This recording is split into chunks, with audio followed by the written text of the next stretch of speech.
Open Air. Open Air. Là, écoute bien.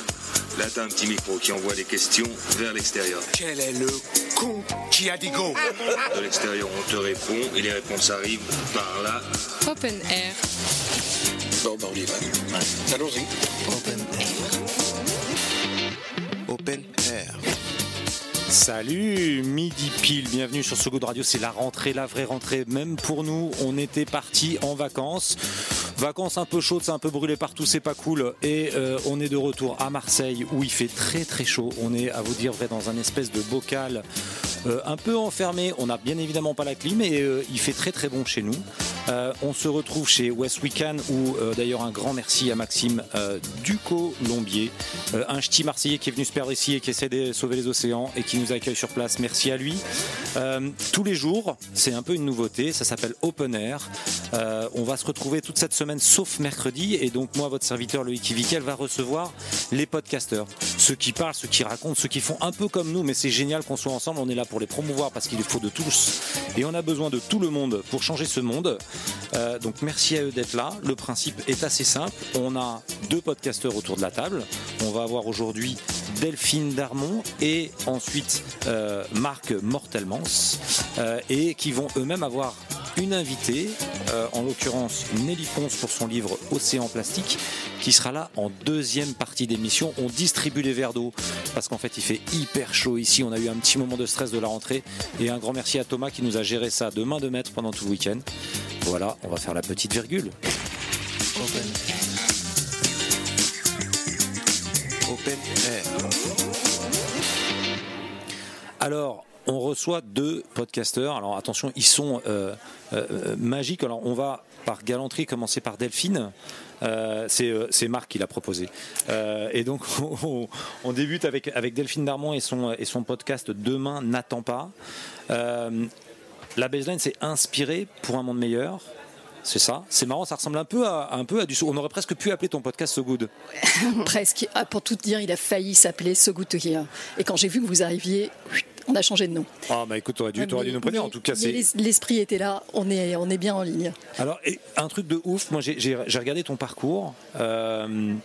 C'est un peu particulier. Enfin, je veux dire, on a été quand même patronne de Monoprix. Franprix. De Franprix, c'est pardon. La boutique de Franprix, c'est celle d'à côté. Ouais. Ça permettait de caser les deux en même temps. Et d'un seul coup, on est aussi dans l'univers des startups, on est aux États-Unis.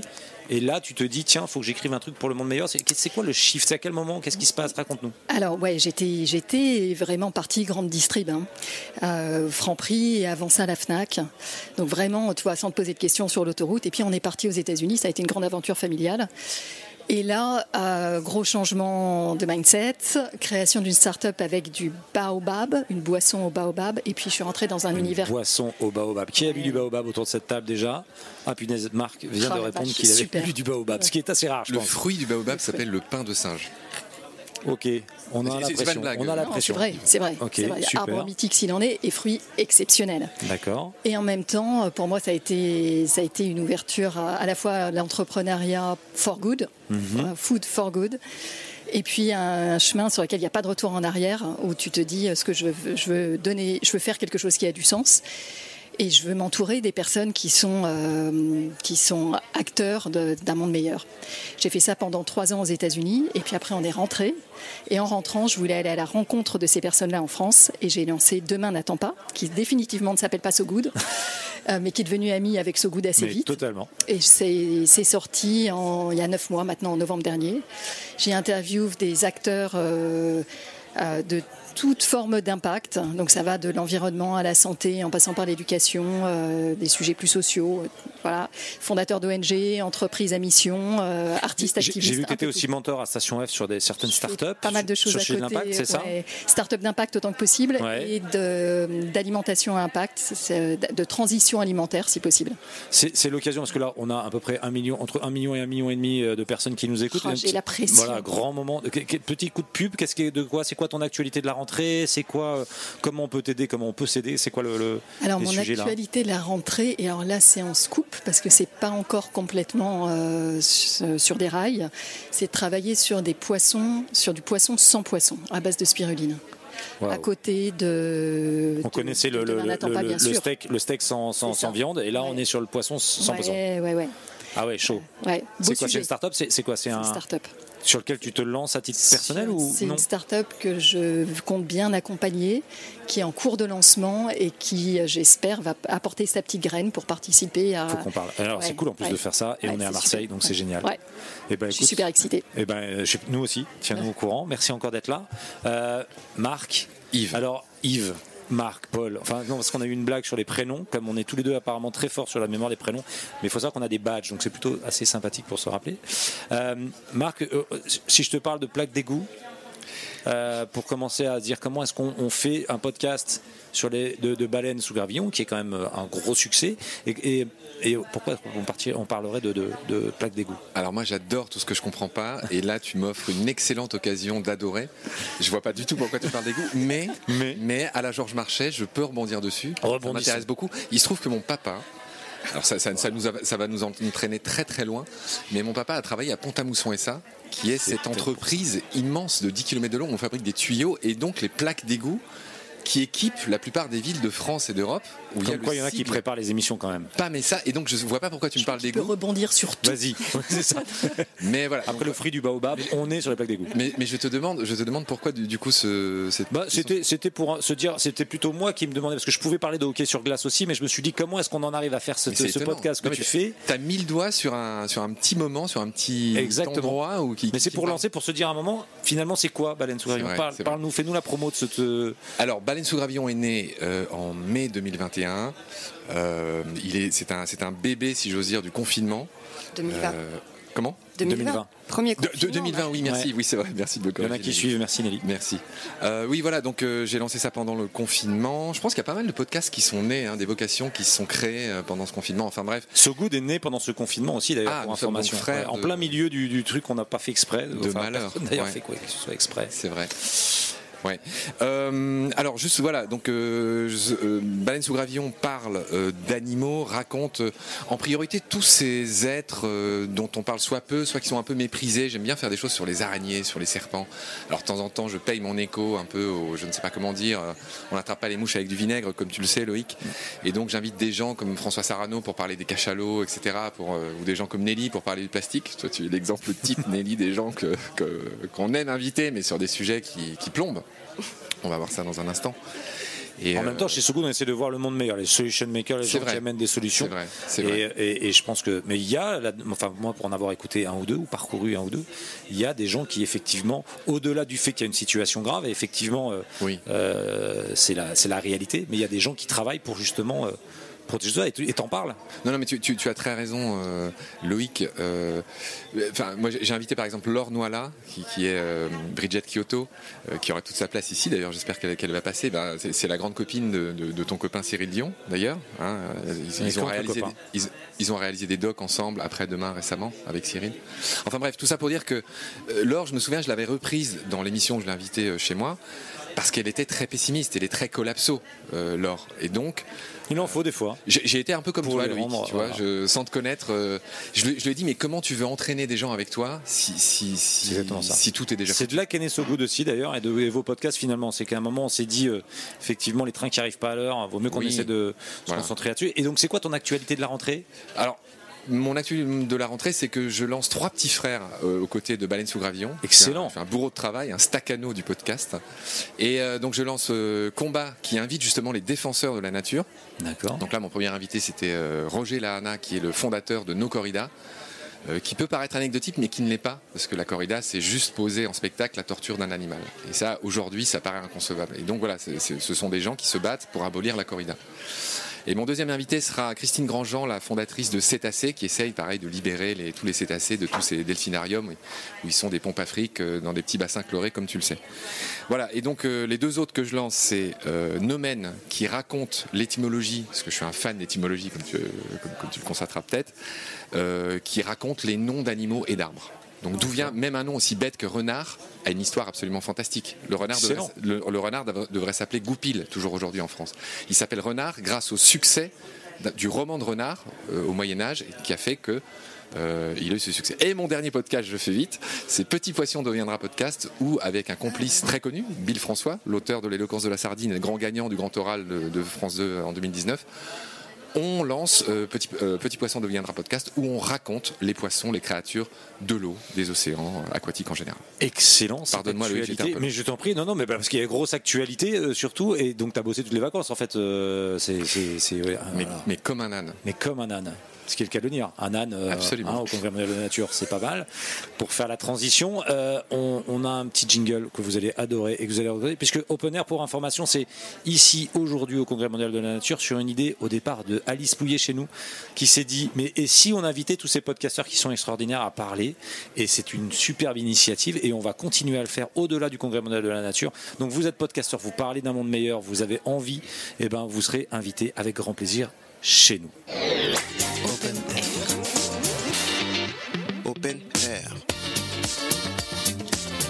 La deuxième partie, c'est là, nous, on se tait, on laisse les podcasteurs avec leur invité, une invitée exceptionnelle, parce que elle est chez Sud, me semble-t-il, en termes d'éditeur. Actes Sud, oui. Actes Sud.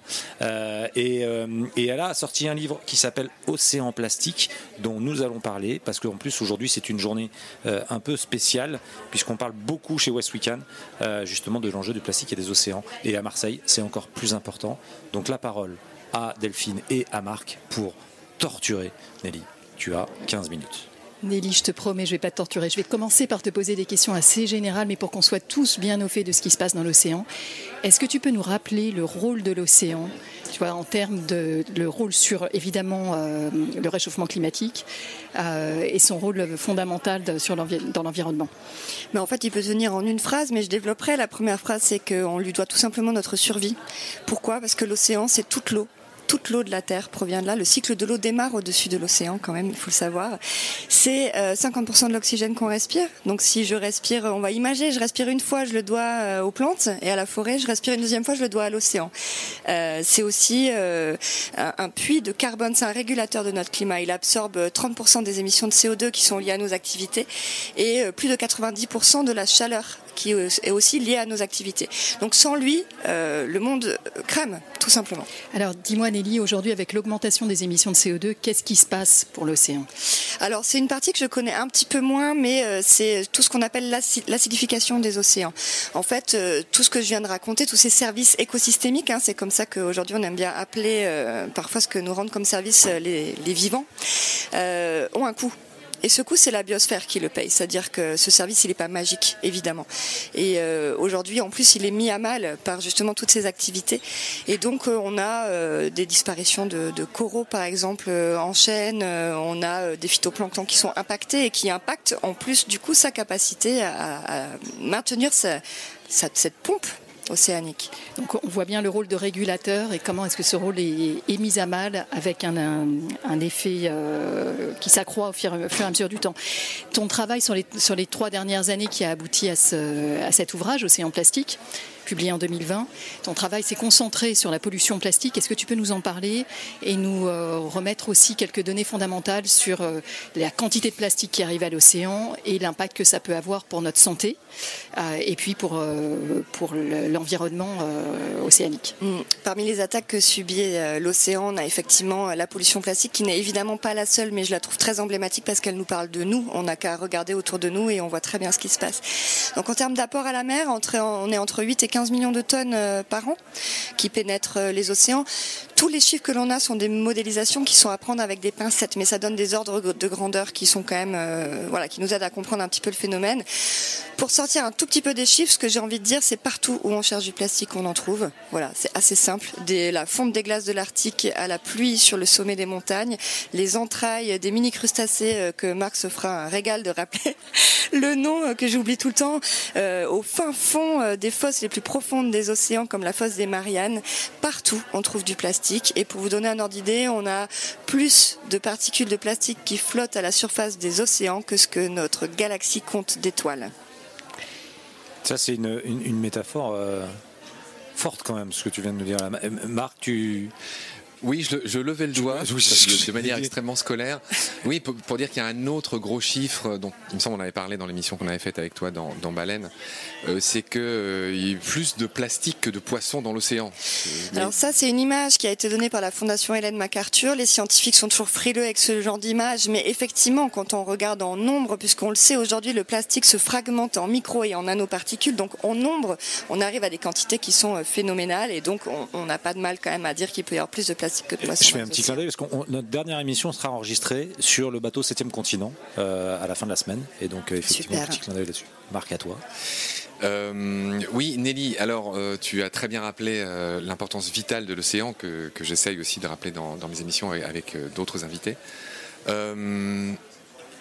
Pour, comment dire, être un peu concret, je dis pas ironique, mais être un peu concret, il y a une partie de ton bouquin qui m'a beaucoup intéressé, c'est ce que tu as appelé les fausses bonnes idées. Et c'est pas pour être irrévérencieux que je te demande ça. Il se trouve qu'à côté de nous, il y a des gens, par exemple, de Sea Cleaners, etc. Et c'est pas pour être irrévérencieux, mais il y a eu beaucoup de mauvaises idées très médiatisées, et je voudrais que tu nous les rappelles, si tu veux bien. Alors, je ne souhaite pas être moralisatrice au même titre que tu ne souhaites pas être irrévérencieux, mais effectivement, mon idée de départ, c'était un peu un road trip des solutions autour de la pollution plastique.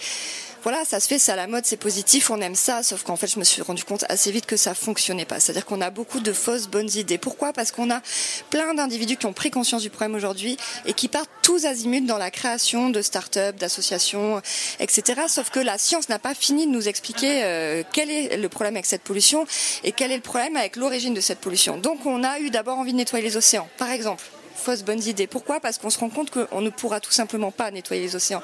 Pour la raison que seul 1% des plastiques flottent à la surface, 99% sont déjà dans la colonne d'eau, fragmentés dans les fonds ou on rejaillit sur les côtes. Ce qu'on appelle les microplastiques. Exactement. Autre fausse bonnes idées qui, moi, me tient beaucoup à cœur parce que les médias participent énormément à les divulguer aujourd'hui et ça a tendance à m'agacer, c'est qu'il y a une confusion énorme entre le plastique, les bioplastiques, le biosourcé, le compostable, le biodégradable, et on a aussi toute une partie de la green economy qui va surfer sur cette confusion pour dire regardez, génial, on a trouvé une solution, on fait un plastique à base d'algues, mais on oublie de dire qu'il ne sera pas plus biodégradable que son plastique pétrosourcé. Alors tu as eu la gentillesse de ne pas nommer, mais c'est justement des projets qui ont été très médiatisés. Tu n'as pas voulu, enfin je sais pas si c'est exprès, mais tu n'as pas mentionné Boyan Slat qui a été un des premiers, qui est ce jeune néerlandais qui a voulu écumer la surface des océans pour ramasser les plastiques. Tu viens de dire que c'est dérisoire, c'est 1% du plastique. Alors peut-être que malgré tout, il y a une vertu, je ne sais pas, d'exemple qui est donné, mais en tout cas, c'est pas efficace. Enfin, je n'ai pas nommé effectivement. Pourquoi ? Parce que là, on avait affaire à un jeune de 16 ans qui a eu envie d'agir. Et moi, ça, j'ai pas de jugement à donner là-dessus. Après, il était là à une époque où il a fait avancer la science d'ailleurs, mais on savait pas tout ce que je viens de vous raconter. Donc, il est parti tous azimuts sur un projet qui a ni queue ni tête. Il a rectifié son tir. Aujourd'hui, il commence à nettoyer les rivières. Sauf que les chercheurs que j'ai rencontrés me disent, mais il y a des zones d'accumulation naturelle dans les rivières. Ça sert à rien d'aller y mettre des bateaux, en fait. Donc, en fait, il avance au fur et à mesure que la science, et c'est pour ça que je personnifie pas ce que je dis.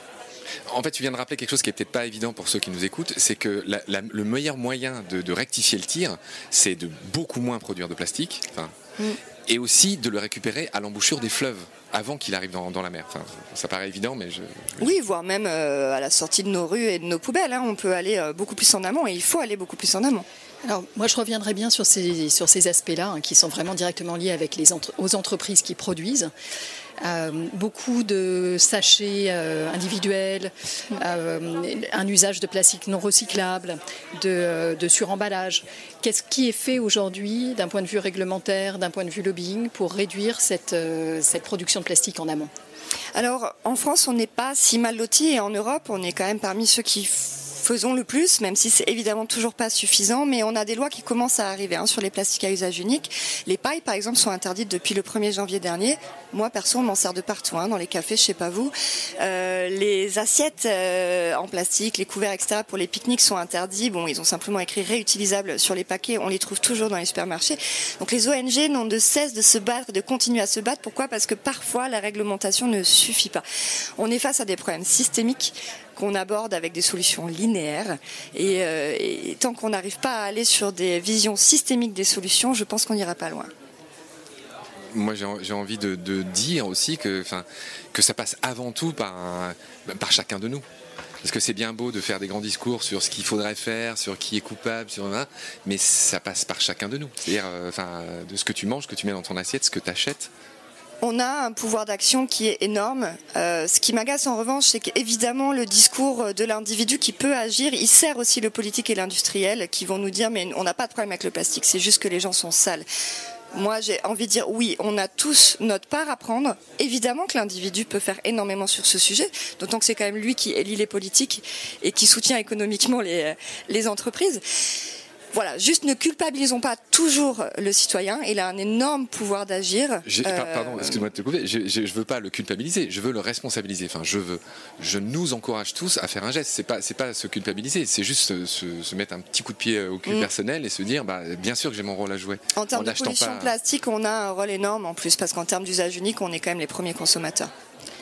Alors on voit, tu le dis Nelly, c'est un problème complètement systémique et on voit bien que c'est à tous les étages, le consommateur, l'entreprise, les ONG et puis les gouvernements, et les gouvernements avec un S, le rôle des coalitions. Est-ce que si tu pouvais saluer une ou deux initiatives, quel que soit le niveau que je viens de mentionner, quelles seraient-elles ?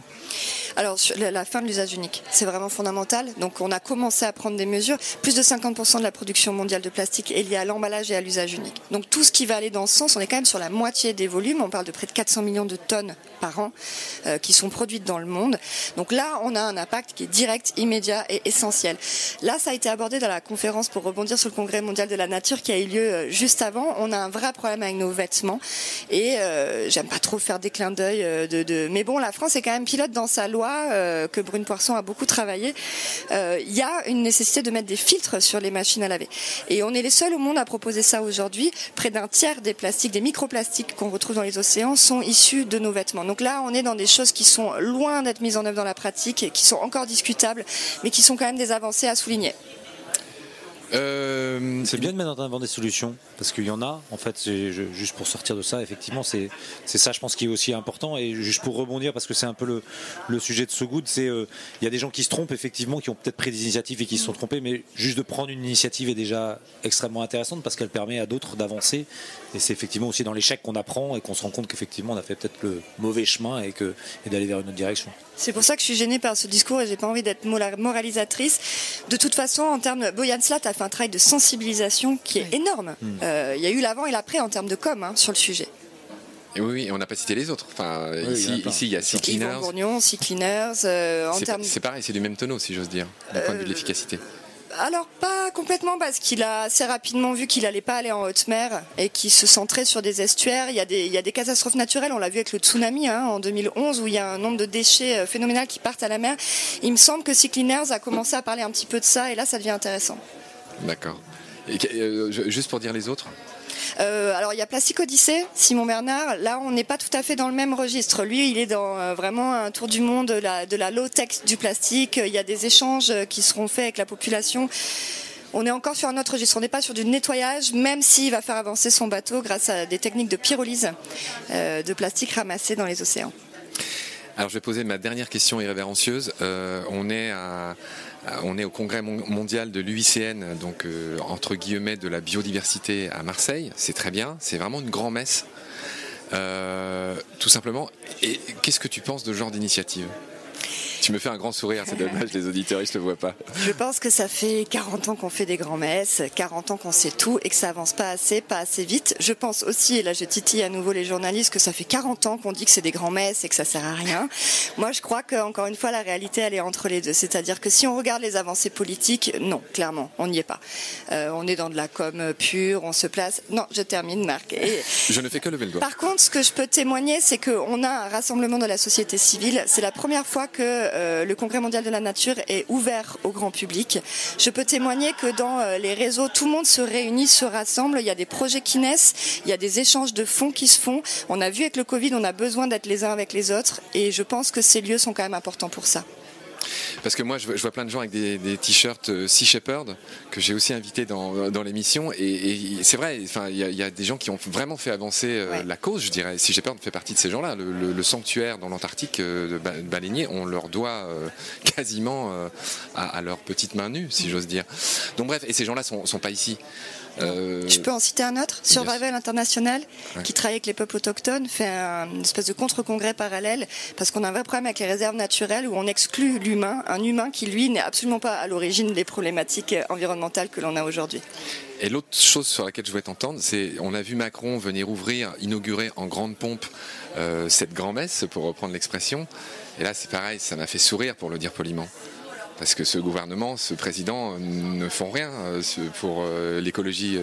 Personne n'est dupe de ça. Personne n'est dupe de ça. Ce que j'ai vu en revanche, c'est qu'il est allé justement sur le bateau de 7e continent, qui manque en général cruellement de fonds, et qui a mis à disposition son bateau pour faire avancer la science. Et ceux qui travaillent notamment sur le cycle de l'eau sont sur ce bateau-là. Donc il y a toujours des retombées positives quelque part, mais on est bien d'accord que voilà, l'aspect. C'est de la com. Voilà. Delphine, une dernière question. Une dernière question, quelles sont tes attentes vis-à-vis de la COP qui va suivre? On parle de la COP 15 ou de la COP 26, puisqu'il y en a deux. La COP 15. On parle de la COP 15, qui sera sur la biodiversité. Moi, mes attentes, elles sont presque utopistes. En fait, je reviens toujours sur cette histoire du systémique, c'est-à-dire qu'on est toujours en train de poser des rustines sur un système qui est malade, et il me semble qu'on va jamais assez dans le fond des choses. Et en même temps, toute notre éducation, toute notre culture, toute notre science est basée sur une manière de raisonner qu'on ne peut pas révolutionner du jour au lendemain. Donc j'ai du mal à répondre à ce genre de questions, parce qu'on a vraiment besoin d'un changement profond de regard, de notre manière de nous positionner vis-à-vis de nos institutions et vis-à-vis aussi du vivant en tant qu'espèce. Ça va très loin, ces questions-là. Et moi, j'attends cette révolution. Et ben voilà, on va avoir Thomas qui est super content parce qu'on a respecté le timing. C'était merveilleux. Donc c'est toujours court. On pourrait parler beaucoup plus longtemps parce qu'on voit au moins qu'il y a beaucoup d'initiatives qui sont prises. Et je trouve que c'est ça qui est vachement intéressant. On va y arriver. Moi, je suis convaincu qu'on va y arriver. Je suis un éternel optimiste, mais je suis convaincu qu'on va y arriver parce qu'on va être nombreux, tout comme on est nombreux à prendre la parole, à faire du bruit sur ces sujets-là. Et on va continuer, on va pas lâcher. Donc merci mille fois, Néline, de nous avoir gens là. Marc et Delphine, je pense qu'on va se recroiser à mon avis d'ici la fin de la semaine. C'est obligé. C'est un grand plaisir, et au-delà de cette semaine. Donc voilà, et on me fait signe qu'on va avoir une petite virgule. Open Air. Open Air.